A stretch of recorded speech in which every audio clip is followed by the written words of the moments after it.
Welcome to Europe's Others, the Americas, Africa, Asia, and the Middle East in modern history, circa 1900 to 2000. The 20th century saw both the heyday and decline of European dominance across the globe.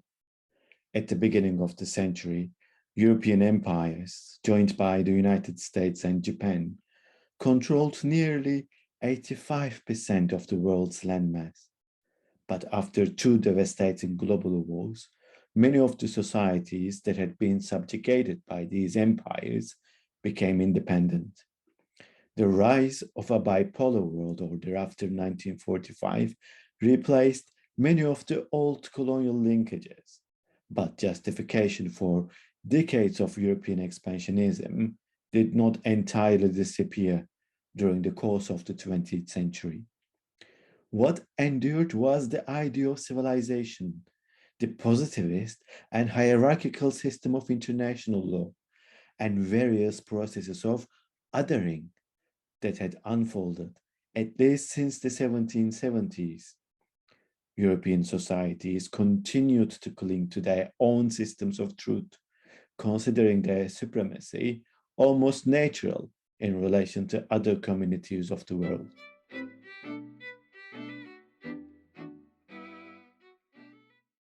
The dissolution of European empires over the course of the 20th century evidently changed Europe's relationship towards the African continent.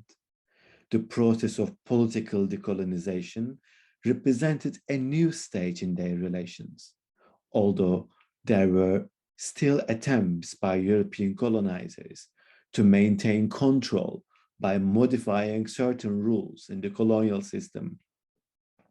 These new political ties did not imply a profound change in the perception of Africa from the European perspective. There are at least three central imaginary constructions in relation to Africa that have persisted until today. The first is the Africa of misery, focusing on extreme poverty and instability. A contemporary example of this image is the Spanish chocolate brand Conguitos, which features a naked, infantilized cartoon character with bulging eyes and lips. This character also reflects the second imaginary construct, the African continent, as the infancy of humanity, while Europe, in contrast, has advanced to the adult stage. The third imaginary construct is that of the exotic Africa, characterized by its natural parks, animals, as well as its exotic culture. According to this construct, Europe must assume responsibility for preserving Africa's natural environment.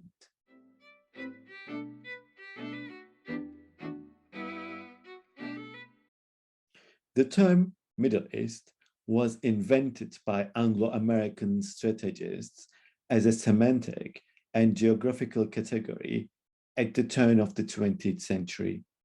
This occurred possibly in relation to the Boxer War in China that constituted at the time the so-called Far Eastern question for Western European actors. In other words, from its inception, the term Middle East described an entire region through geographical reference to Europe. Politically, culturally, and economically, it also helped identify Europe through a process of othering, categorizing, and hierarchizing groups of people, often implicitly, but sometimes disdainfully over its way. It superficially associated the West with progress, civilization, and development, while the Middle East was considered as the binary opposite of these categories. At the same time, the Middle East proved to be an indispensable source of the most important energy resource in the 20th century, oil.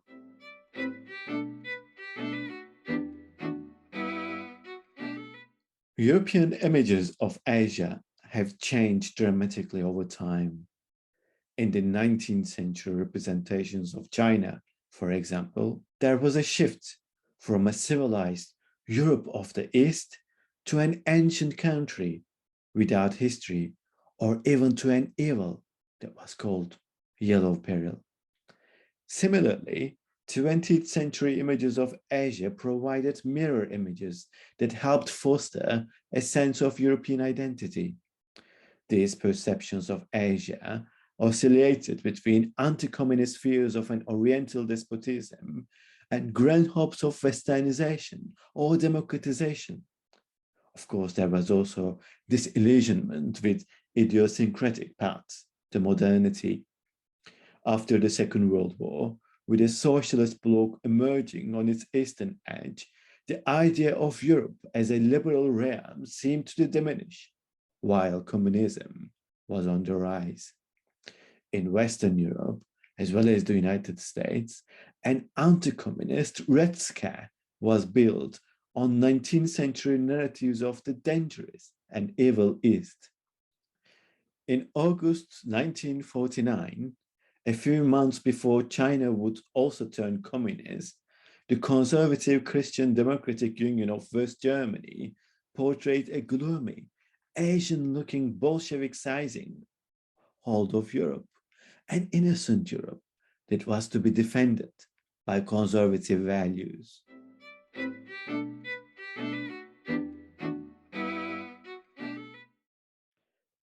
After the First World War, American economic and cultural influence sparked fears on both sides of the political spectrum over America's cultural imperialism and its economic colonization of Europe. Both right-wing and left-wing observers thought that their homelands had lost part of their sovereignty because of being Americanized.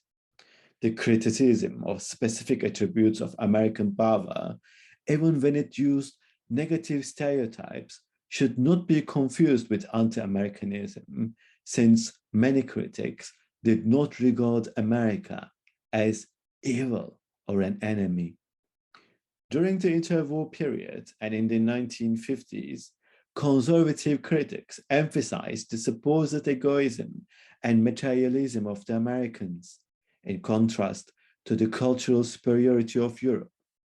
But they also accepted the democratic political regime and economic system of the United States. Other Europeans, however, regarded the United States as the model for modernization in Europe. Their Americophilia had a one-sided focus. The United States was characterized as a veritable paradise on earth, with its high standards of living and, quote and unquote, unbounded possibilities.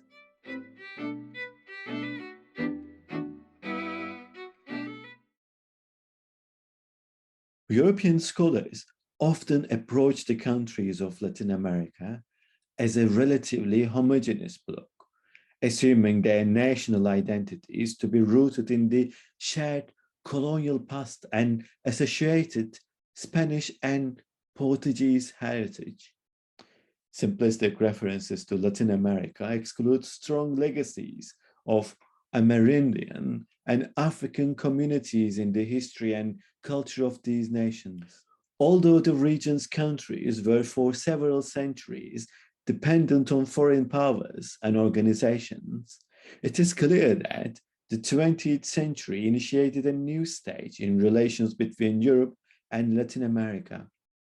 This was especially the case after the two world wars. During the first decades of the 20th century, Latin American countries embarked on a profound reflection of their identities. However, certain former imperial metropoles attempted to revisit symbols of the colonial past in order to forge new relationships with their former colonies.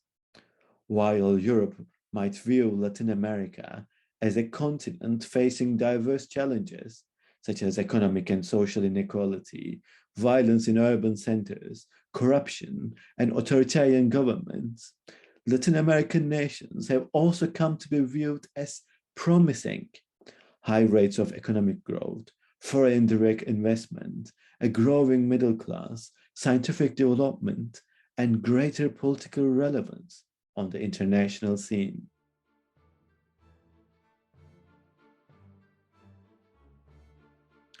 The other and othering have always been open-ended discursive practices devoid of fixed content. They have been operationalized in the European imagination while rarely corresponding to historical reality. This has been the case mainly with the purpose of justifying colonial or neo-colonial control. They have thus held different functions and connotations at different moments in time and with regard to different continents and regions, making it difficult to precisely explain their workings, though perhaps there is one exception. Othering has clearly helped Europe style itself as the exceptional continent, distinguished from the rest. Despite the decline and collapse of European empires, this did not change fundamentally during the 20th century. In political discourse, popular culture, and international relations, Europeans still often refer to stereotypes such as infantile Africans, despotic Orientals, or even consumerist Americans to describe the world, defining themselves as superior in the process.